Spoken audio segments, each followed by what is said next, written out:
नमस्कार दोस्तों, स्वागत है आपका आपके अपने YouTube चैनल में। तो दोस्तों, आज हम रिवीजन करेंगे कार्य शक्ति और ऊर्जा। कार्य शक्ति ऊर्जा से आज तक रेलवे ने जितने भी क्वेश्चन पूछे उन सभी प्रीवियस क्वेश्चनों का रिवीजन करेंगे। तो बने रहिए वीडियो में एंड तक और वीडियो को स्किप बिल्कुल ना करें। यदि आप हमारे YouTube चैनल पर नए हैं तो चैनल को सब्सक्राइब कर बेल आइकन का बटन प्रेस जरूर करें और वीडियो को लाइक शेयर करें।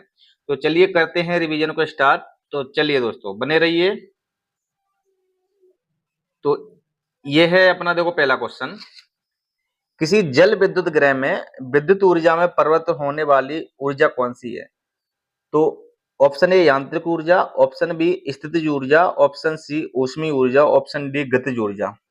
तो इसका सही ऑप्शन हो जाएगा ऑप्शन डी गतिज ऊर्जा, क्योंकि जब विद्युत बनती है तो मान लो ये एक बांध है, ये बांध, और यहाँ पे क्या जल स्टोर होता है, तो तब तो ये स्थितिज ऊर्जा में रहता है। जब बिजली बनती है तो यहाँ पे ये नीचे की तरफ गिरता है तो ये गतिज ऊर्जा में आ जाता है, और गतिज ऊर्जा में यहाँ पर ये टरबान लगा रहता है, जिससे टरबान के माध्यम से ये घूमता है और विद्युत करता है। तो क्या हो रहा है, गतिज ऊर्जा किस में परिवर्तित हो रही है?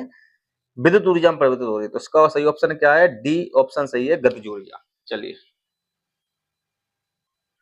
ये है अगला क्वेश्चन। गतिशील वस्तु की गतिज ऊर्जा किस पर निर्भर करती है? तो गतिज ऊर्जा बराबर क्या होता है, देखो के ई बराबर होता है 1/2 एम भी उसका। तो एम का मतलब क्या है यहाँ पे? द्रव्यमान, ठीक है, और भी का मतलब क्या है यहाँ पे? वेग। अब देखो, द्रव्यमान और वेग पे निर्भर करती है, तो यहाँ पे क्या है? वजन और इसके साथ, तो ऑप्शन एक गलत है। द्रव्यमान और इसके स्थान, ये भी गलत है। द्रव्यमान और त्वरण, ये भी गलत है। और द्रव्यमान और वेग, ऑप्शन नंबर डी बिल्कुल करेक्ट है। ठीक है, चलिए। किसके अनुरूप वस्तु की गतिज ऊर्जा की वृद्धि होती है? घर्षण, समय, द्रव्यमान और गति। तो गति के अनुरूप ही गतिज ऊर्जा की वृद्धि होती है। ऑप्शन नंबर डी करेक्ट है। चलो, एक संपीड़ित स्प्रिंग में ऊर्जा होती है। एक संपीड़ित स्प्रिंग में ऊर्जा होती है। ऑप्शन ए स्थितिज ऊर्जा, ऑप्शन बी रासायनिक ऊर्जा, ऑप्शन सी गतिज ऊर्जा, ऑप्शन डी विद्युत ऊर्जा। यानी कि खिंची हुई स्प्रिंग में, ये हम कोई स्प्रिंग मान ले रहे हैं, ये खिंची हुई स्प्रिंग है, तो इसमें कौन सी ऊर्जा भी? स्थितिज ऊर्जा। अगर हम जैसे इसको छोड़ देते हैं तो इस कौन सी ऊर्जा में प्रवृत्त हो जाती है? तो ये गतिज ऊर्जा में प्रवृत्त हो जाती है। कौन सी ऊर्जा में? गतिज ऊर्जा में। पर स्प्रिंग जो खिंची हुई स्प्रिंग होती है उसमें कौन सी ऊर्जा रहती है? उसमें स्थितिज ऊर्जा रहती है। ठीक है, तो इसका सही ऑप्शन हो जाएगा स्थितिज ऊर्जा, ऑप्शन नंबर ए करेक्ट है। चलिए, ऊर्जा की व्यवसायिक इकाई क्या है? ऊर्जा की व्यवसायिक इकाई नंबर ऑप्शन ए किलोवाट घंटा, किलोवाट, जूल और वाट घंटा। तो इसका ऑप्शन नंबर ए करेक्ट है, किलोवाट घंटा होती है व्यवसायिक इकाई। चलिए, अगला क्वेश्चन। निम्नलिखित में से कौन सी ऊर्जा सदैव धनात्मक होती है? स्थितिज ऊर्जा, गतिज ऊर्जा और स्थैतिक ऊर्जा और गुरुत्वाकर्षण ऊर्जा। तो ऑप्शन नंबर बी करेक्ट है। गतिज ऊर्जा होती है वो सदैव धनात्मक होती है, कभी ऋणात्मक नहीं होती है। एक कार उच्च गति से चल रही है, यह किस ऊर्जा से युक्त होती है? गुरुत्वाकर्षण बल, घर्षण बल, स्थितिज ऊर्जा और गतिज ऊर्जा। तो ऑप्शन नंबर डी करेक्ट है, गतिज ऊर्जा। चलिए दोस्तों, अगले क्वेश्चन की तरफ। ये है अपना अगला क्वेश्चन। एक गतिशील वस्तु अनिवार्य रूप से प्राप्त करती है, तो इसका भी ऑप्शन नंबर ए, गतिज ऊर्जा। कोई भी गति में होता है वो गतिज ऊर्जा ही प्राप्त करती है। बांध में संग्रहित पानी कौन सी ऊर्जा होती है? अभी मैंने बताया, बांध या तालाब किसी में जो पानी भरा होता है वो स्थितिज ऊर्जा में रहता है। तो ऑप्शन नंबर एक करेक्ट है। किसी वस्तु द्वारा अपनी स्थिति या आकार लेने की वजह से लगने वाली ऊर्जा को क्या कहते हैं? तो ऑप्शन नंबर ए गुप्त ऊर्जा, ऑप्शन बी स्थितिज ऊर्जा, ऑप्शन सी गतिज ऊर्जा, ऑप्शन डी स्थितिज ऊर्जा। तो ऑप्शन नंबर बी करेक्ट है इसका, स्थितिज ऊर्जा। चलिए, निम्न में से कौन सी ऊर्जा किसी वस्तु की ऊंचाई के साथ बदलती है? गतिज ऊर्जा, परमाणु ऊर्जा, रासायनिक ऊर्जा और स्थितिज ऊर्जा। तो इसका सही ऑप्शन हो जाएगा ऊंचाई के साथ स्थितिज ऊर्जा बदलती है। ऑप्शन नंबर डी करेक्ट है। चलिए, एक वस्तु की स्थितिज ऊर्जा में इसकी डॉट डॉट डॉट के साथ वृद्धि होती है। देखो दोस्तों, पहला ही क्वेश्चन ऐसा था, देखो इसमें दिया है ऊंचाई किसके साथ बदलती है, और ये भी क्वेश्चन है एक वस्तु की स्थितिज ऊर्जा में इसकी डॉट डॉट डॉट के साथ वृद्धि होती है। तो इसका सही ऑप्शन हो जाएगा क्या, ऊंचाई। ऑप्शन नंबर बी करेक्ट है।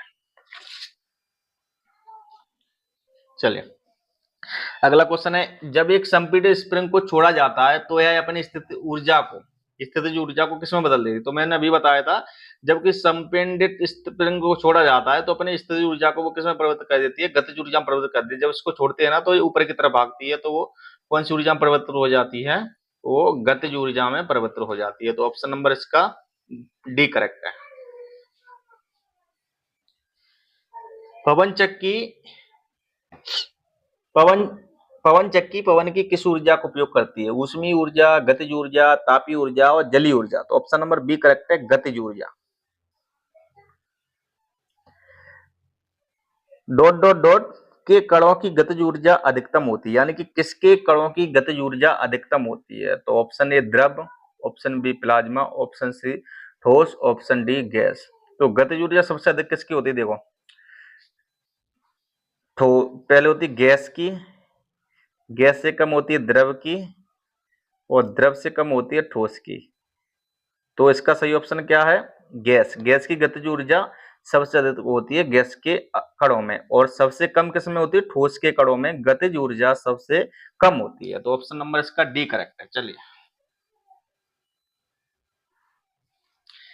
यदि वायु प्रतिरोध को नगण्य माने तो मुक्त रूप से गिरते हुए पिंड की स्थितिज ऊर्जा और गतिज ऊर्जा का योग क्या होगा। तो स्थितिज ऊर्जा फॉर्मूला ही होता है स्थितिज ऊर्जा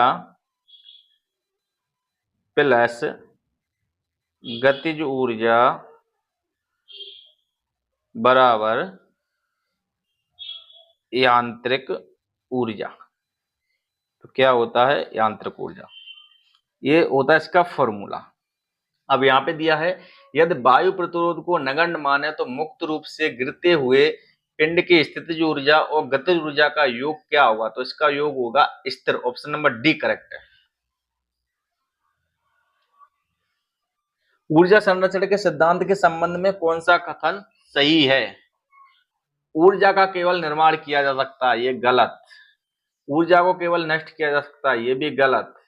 ऊर्जा का निर्माण किया जा सकता है और इसे नष्ट भी किया जा सकता है, ये भी गलत।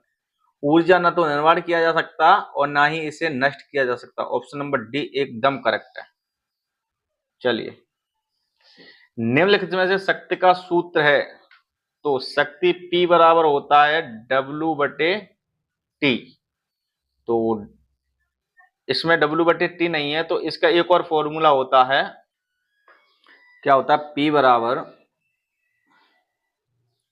V²/R, और एक होता है P बराबर V गुणा I, एक होता है P बराबर I और गुणा R। तो यानी कि ये सभी किसके सूत्र हैं, ये शक्ति के सभी सूत्र हैं। ये भी शक्ति का है, ये भी शक्ति का है, तो इसमें से सभी ऑप्शन करेक्ट हैं। तो ऑप्शन नंबर सी करेक्ट हो जाएगा, इनमें से सभी। चलिए, ये है अपना अगला क्वेश्चन। एक अधिक शक्तिशाली इंजन कम समय में अधिक कार्य कर सकता है। जैसे एक हवाई जहाज कार की तुलना में कम समय में अधिक दूरी तय कर सकता है, अतः हवाई जहाज कार से अधिक शक्तिशाली है। यह निम्न में से किसका उदाहरण है। तो ऑप्शन नंबर बी करेक्ट है, यह शक्ति का उदाहरण है। चलिए यह है अगला क्वेश्चन।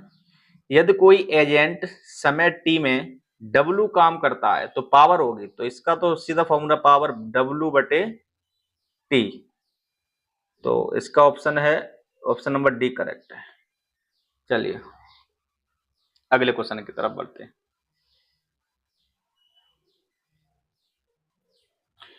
औसत शक्ति निम्न में से किसके बराबर होती है। ऑप्शन नंबर ए लिया गया समय बटे कुल प्रयुक्त ऊर्जा, ऑप्शन बी है कुल मुक्त ऊर्जा बटे कुल प्रमुक्त ऊर्जा, ऑप्शन सी है किया गया कुल समय बटे तय दूरी, ऑप्शन डी है कुल प्रयुक्त ऊर्जा बटे कुल समय। तो ऑप्शन नंबर डी इसका बिल्कुल करेक्ट है। ऑप्शन नंबर डी सही है इसका। चलिए अगले क्वेश्चन की तरफ। चलिए अगला क्वेश्चन है, उस भौतिक मात्रा का नाम बताएं जो बल और वेग के गुणनफल के बराबर है। ऑप्शन ए कार, ऑप्शन बी ऊर्जा, ऑप्शन सी शक्ति, ऑप्शन डी त्वरण। तो इसका सही ऑप्शन है शक्ति। अब देखिए शक्ति कैसे, P बराबर क्या होता है W बटे T। अब देखो W किसका कार्य का है, कार्य का W को हम तोड़ेंगे किस में, F इंटू एस में, F इंटू एस बटे T। अब हम इसको लिख देंगे F इंटू एस बटे T। तो एस बटे विस्थापन बटे समय किसका होता है, वेग का। कितना हो जाएगा F इंटू वी, यानी कि बल गुणा वेग, ये किसका होता है, शक्ति का। ऑप्शन नंबर सी बिल्कुल करेक्ट है। चलिए जहां शक्ति बराबर W बटे टी, जहां W का अर्थ क्या है, ऊर्जा, भार, वाट, कार। तो option number B D correct, कार्य है W का। चलो यदि कोई कारक T समय में W कार्य करता है तो उसकी पावर P होगी। तो P बराबर क्या होगी, W बटे टी, यानी कि कार्य बटे समय। ऑप्शन नंबर इसका सी बिल्कुल करेक्ट है।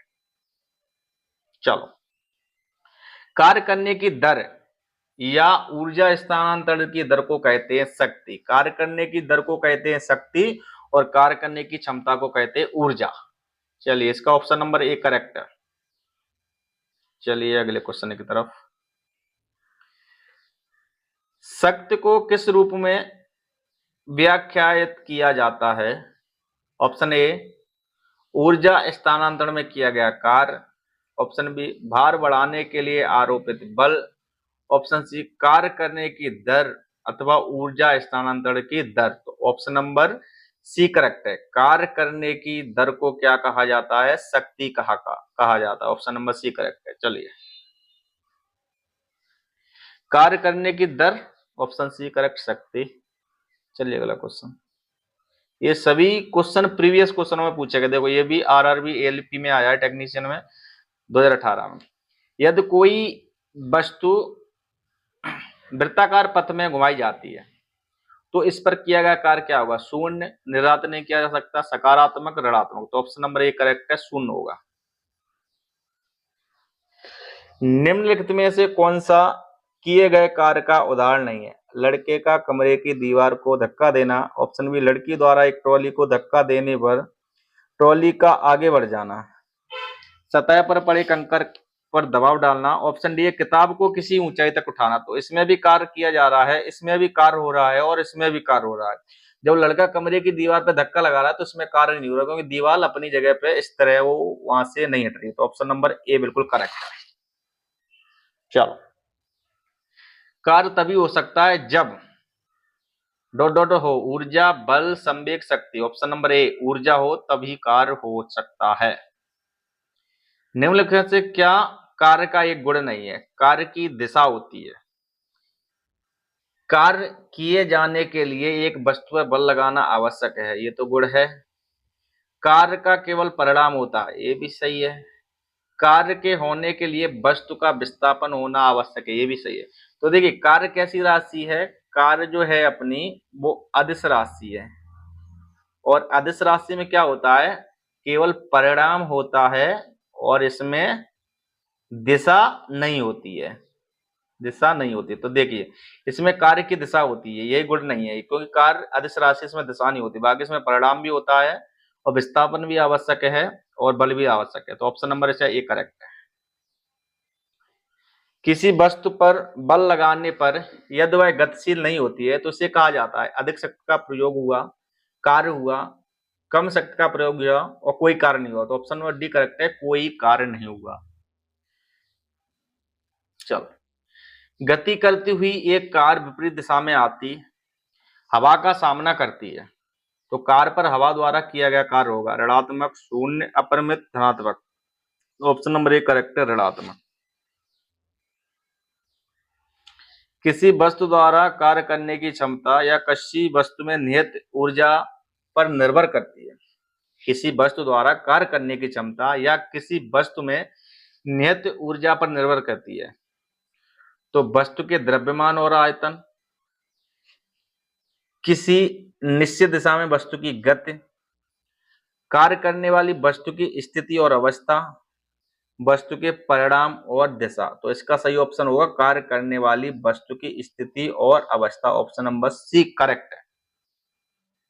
चलो अगला क्वेश्चन है अपना, किसी पिंड पर कार्य तभी किया जाता है जब यह एक यांत्रिक प्रभाव के माध्यम से ऊर्जा वृद्धि का अनुभव करता है, बल इस पर कार्य करते हैं, वहां विस्थापन होता है, यह किसी निश्चित दूरी के माध्यम से आगे बढ़ता है। तो इसका सही ऑप्शन है ए, यह एक यांत्रिक प्रभाव के माध्यम से ऊर्जा वृद्धि का अनुभव करता है। ऑप्शन नंबर ए करेक्ट है।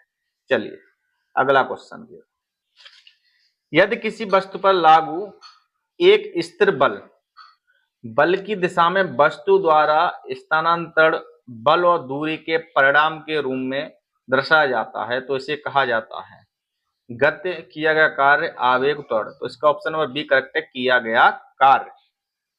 चलो, कार्य किस पर निर्भर नहीं करता? तो कार्य किस पर निर्भर करता है? तो W बराबर होता है F इंटू एस, यानी कि बल गुणा विस्थापन। तो F का मतलब हो गया बल, S का मतलब हो गया अपना विस्थापन। ठीक है, तो देखो विस्थापन तो इस पे निर्भर करता है, बल पे भी निर्भर करता है, बल और विस्थापन के बीच कौन, इस पे भी निर्भर करता है। तो इसे ऑप्शन नंबर डी है संवेग, तो संवेग पे ये निर्भर नहीं करता। तो ऑप्शन नंबर डी करेक्ट है। कार्य हुआ है ऐसा कहने के लिए दो शर्तें पूरी होनी चाहिए, उसमें से एक है बल की आवश्यकता नहीं है, ये तो गलत है। वस्तु विस्थापित होनी चाहिए, ऊर्जा का अवशोषण या उत्सर्जन नहीं होता, ये भी गलत है। वस्तु की स्थिति में कोई बदलाव नहीं होता, ये भी गलत है। तो वस्तु विस्थापित होनी चाहिए। ऑप्शन नंबर 20 का बिल्कुल करेक्ट है। किसी वस्तु पर किया गया कार्य ... पर निर्भर नहीं करता है, तो वह कोण जिस पर बल और विस्थापन निर्भर करते हैं, इस पर निर्भर करता है, प्रयुक्त बल पर भी निर्भर करता है, विस्थापन पर भी निर्भर करता है, वस्तु के आरंभिक वेग पर निर्भर नहीं करता है। तो इसका ऑप्शन नंबर डी बिल्कुल करेक्ट है। चलो 41, जब कोई आदमी दीवार को धक्का दे लेकिन इसे विस्थापित करने में विफल रहे तो यह क्या कहलाता है? सकारात्मक कार्य, नकारात्मक कार्य, अधिकतम सकारात्मक कार्य, नहीं, बिल्कुल कार्य नहीं। तो ऑप्शन नंबर डी करेक्ट है, बिल्कुल कार्य नहीं। चलिए, कार्य कहलाता है तो बल गुणा विस्थापन क्या कहलाता है? कार्य कहलाता है। ऑप्शन नंबर 1 करेक्ट है। चलो अगला क्वेश्चन तरफ, किसी वस्तु पर किया गया कार्य निम्नलिखित में से किस पर निर्भर नहीं करता? तो बल पर निर्भर करता है, विस्थापन पर भी निर्भर करता है, और बल और विस्थापन के बीच कोण पर भी निर्भर करता है, द्रव्यमान पर निर्भर नहीं करता है। ऑप्शन नंबर बी करेक्ट है इसका। चलिए, जब विस्थापन प्रयुक्त बल की दिशा के लंबवत हो तो बल द्वारा किया गया कार्य क्या होगा? अगर दिशा के लंबवत होता है तो वहां पे थीटा का मान कितना आ जाता है? 90 डिग्री आता है। जब 90 डिग्री आता है वहां पे कार्य कितना होता है? 0 होता है। तो ऑप्शन नंबर 1 करेक्ट है। चलिए अगले क्वेश्चन में, कार्य होता है यदि बल, ऊर्जा, घर्षण शक्ति, तो ऊर्जा होगी वहां पे कार्य होता है। ऑप्शन नंबर बी करेक्ट है। चलो, निम्नलिखित में से किस मामले में कोई कार्य नहीं होता? एक पवन चक्की कुएं से पानी निकाल रही है, कार्य हो रहा है। सुमन एक पुल पर तैर रही है, कार्य इसमें भी हो रहा है। एक इंजन ट्रेन को खींच रहा है, इसमें भी कार्य हो रहा है। एक गधा अपनी पीठ पर वजन लेकर चल रहा है, तो यहाँ पे कार्य नहीं हो रहा है, यहाँ पे बल और विस्थापन के बीच का कोण 90 डिग्री का बन रहा है। चलिए, तो इसका ऑप्शन नंबर बी बिल्कुल करेक्ट है। चलिए अगले क्वेश्चन की तरफ, कार्य शून्य होने की स्थिति में विस्थापन और लगाए गए जाने वाले बल के बीच कोण कितना होता है? 90 डिग्री। ऑप्शन नंबर सी करेक्ट है इसका। बल द्वारा किया गया कार्य धनात्मक होता है जब विस्थापन बल की दिशा में होता है, विस्थापन बल के लंबवत होता है तो यहाँ तो 0 हो जाता है, आरोपित बल से कोई विस्थापन नहीं होता है, यहाँ पे शून्य कार्य होता है, विस्थापन बल की विपरीत दिशा में होता है तो यहाँ पर ऋणात्मक कार्य होता है। तो ये भी गलत है, ये भी गलत है, ये भी। ऑप्शन नंबर ए बिल्कुल सही है। विस्थापन बल की दिशा में होता है, तो यहाँ पे धनात्मक कार्य होता है। चलिए अगला क्वेश्चन, निम्नलिखित में से किस में कोई कार्य नहीं किया जाता है? कपिल अपने कंधे पर 10 किलोग्राम भार लेकर खड़ा है, तो उसमें कोई कार्य नहीं हो रहा। सचिन 4 किलोमीटर चल रहा है, यहाँ पे कार्य हो रहा है। एक कुली किसी बस से किसी कार तक वजन ले जाता है, तो यहाँ पे भी कार्य हो रहा है।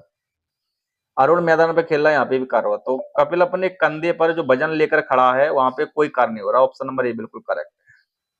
चलिए अगला क्वेश्चन, यदि कार्य का मान धनात्मक हो तो जिस निकाय पर कार्य हो रहा है उसकी ऊर्जा का ह्रास होगा, उसका मान शून्य होगा, वह नियत रहेगा। ऑप्शन नंबर डी, उसकी ऊर्जा में वृद्धि होगी। तो ऑप्शन नंबर डी करेक्ट है, उसकी ऊर्जा में वृद्धि होगी। कार्य करने की क्षमता, कार्य करने की क्षमता क्या कहते हैं? ऊर्जा। और कार्य करने की दर, दर को क्या कहते हैं? हम शक्ति कहते हैं। तो इसका नंबर ऑप्शन सी बिल्कुल करेक्ट है। एक वस्तु पर बल लगने के बावजूद भी किया गया कार्य शून्य होता है यदि उसका विस्थापन ऋणात्मक, धनात्मक, उदासीन और शून्य। तो उसका विस्थापन अगर शून्य होगा ना, तो वहां पे किया गया कार्य भी क्या होगा? शून्य होगा।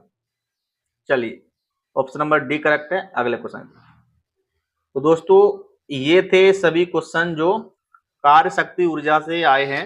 अभी इसका एक वीडियो और है जिसमें अभी ऊर्जा के क्वेश्चन बचे हैं, उसको भी रिवीजन करा देंगे। तो वीडियो अच्छा लगा हो तो चैनल को लाइक से सब्सक्राइब करें और बेल आइकन का बटन प्रेस जरूर करें, जिससे कि हमारे द्वारा कोई भी जानकारी दी जाती है और आपके पास सबसे पहले पहुंचे।